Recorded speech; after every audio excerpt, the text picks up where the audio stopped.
Hello, hello, hello. Hello!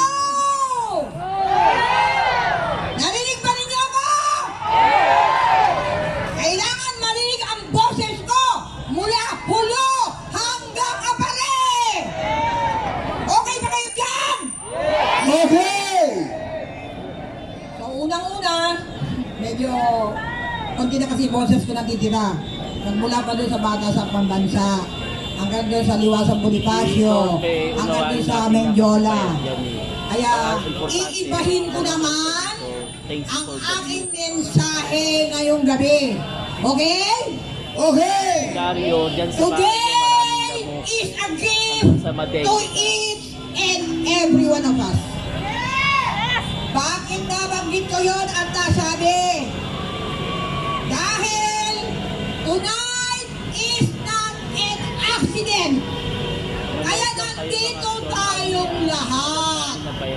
There is a plan of God sa lahat ng mga Pilipino. Lalong-lalo na yung mga nandito ngayon. Okay ba kayo dyan? Mabuhay ang Pilipinas! Sa buong mundo!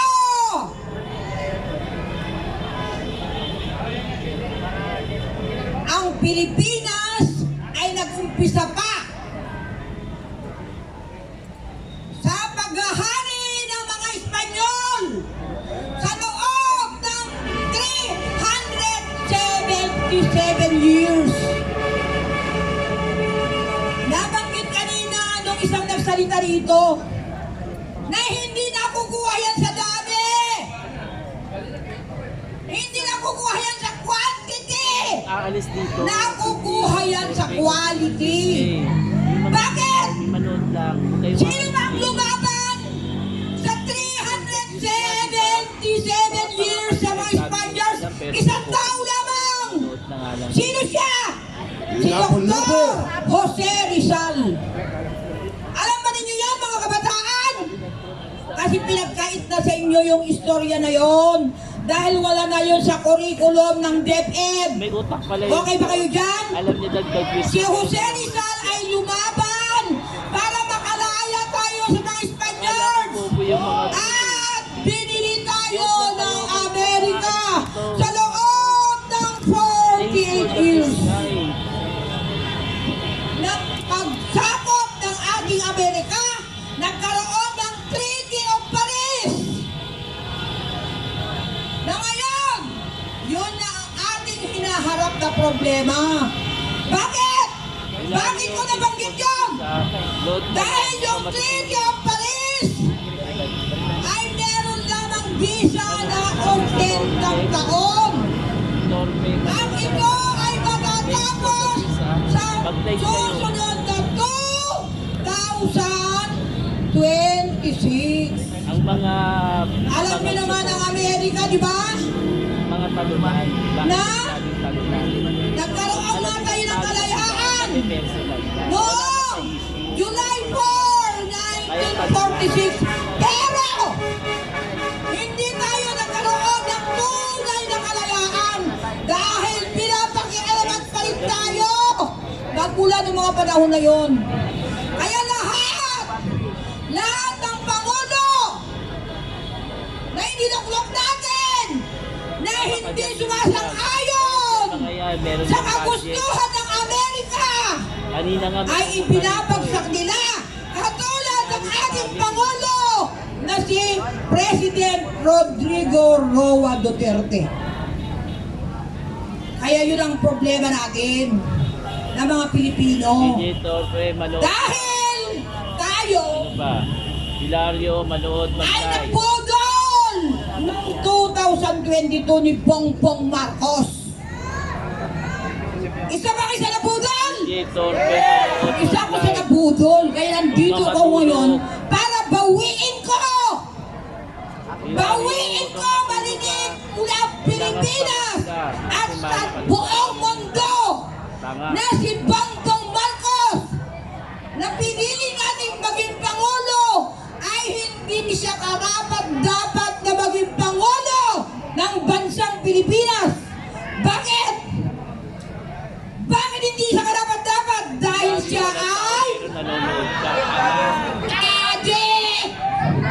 Walang tao, pero Ano ang ibig sabihin ng adik? tanga ka lang. Hindi lang Bitter ang ka kasi. adik sa korupsyon. Yung ang palaya kinakain. Siya rin ay adik sa droga. Step ka. Hilario, Adik sa droga. bobo. Piso lang ang tangan. Adik, inukutil din siya. Di ba acronym ng adik is A-D-I-K. Adik sa droga. Adik sa korupsyon. Adik sa kidnapping. At marami pang iba. Lalong-lalo na ang kaya hindi siya karapat-dapat na pinuno ng bansang Pilipinas dahil sa pakikipagsabwatan niya Umiiyak ko si Kelvin. Naawa na ako sa Amerika Umiiyak ka na.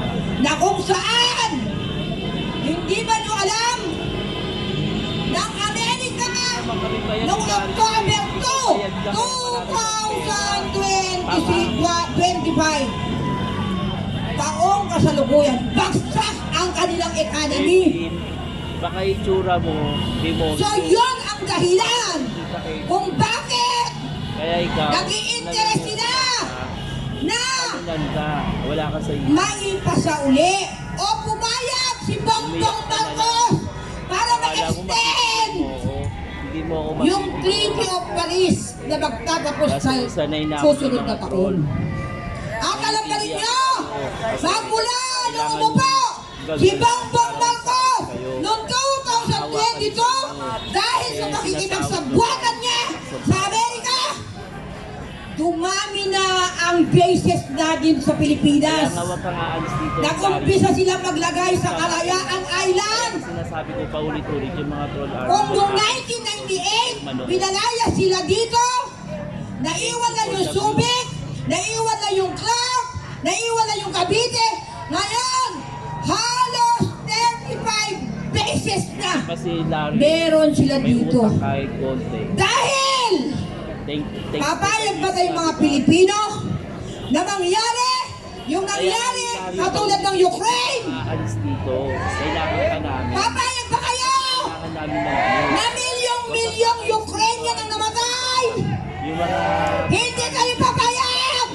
Dahil yun din ang plano nilang mangyari. Dahil gusto nilang makuha pa rin yung pinaka-powerful na bansa sa buong mundo. At ang number 1 nilang kalaban ay China. Kaya hindi tayo papayag. Gagawin tayong sardinas. Gagawin tayong sacrificing lamb. Dahil sa ngayon, ang Amerika ay sunod-sunuran Mario. ang ating presidente Bongbong Marcos Kelvin, manood lang. sa pakikilangde ng CPP-NPA. Kelvin, Alam nyo naman, talunan ka eh. ang mga CPP-NPA, Yung mga ganyang sagutan mo, talunan ka. saan pa nabubuhay yung mga yan? Huwag kang umiiyak. Saan pa kumukuha ng pondo yung mga yan? Namatay na yung leader nila, si Jova Sison sa Netherlands. Kung saan nila dinala si Rodrigo Roa Duterte. Doon rin nila dinala. Para hindi makakilos. Kailangan. Para sa 2028, kung hindi tayo magkaisa, Yan eh. umpisang ang gabing ito. Kung wala tayong gagawin, Yung mga troll army. mangyayari ang kanilang mga Isa-isa lang yung mga hindi magandang plano sa ating bansa. Ay ang inyong lingkod, nandito ako sa inyong harapan ngayon. Nakikiusap ako na lahat ng mga Pilipino, hindi lang natin Ibig sabihin, i-share yung mga nasa Facebook, kundi gawin natin in action.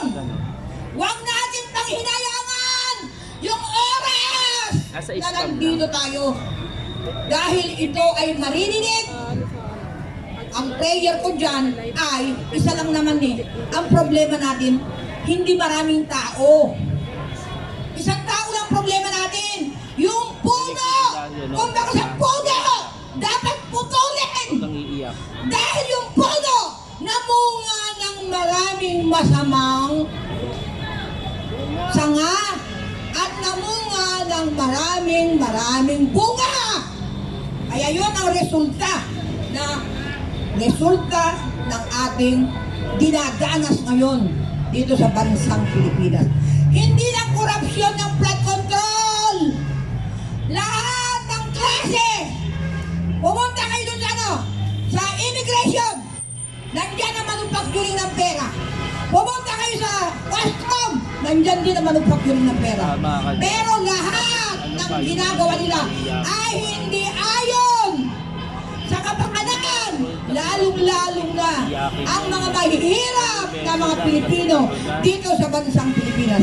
Kaya sa inyo pong lahat, magkaisa tayo, hilingin natin na ibagsak na, Kaya pala walang alam sa nangyayari dito sa resign na.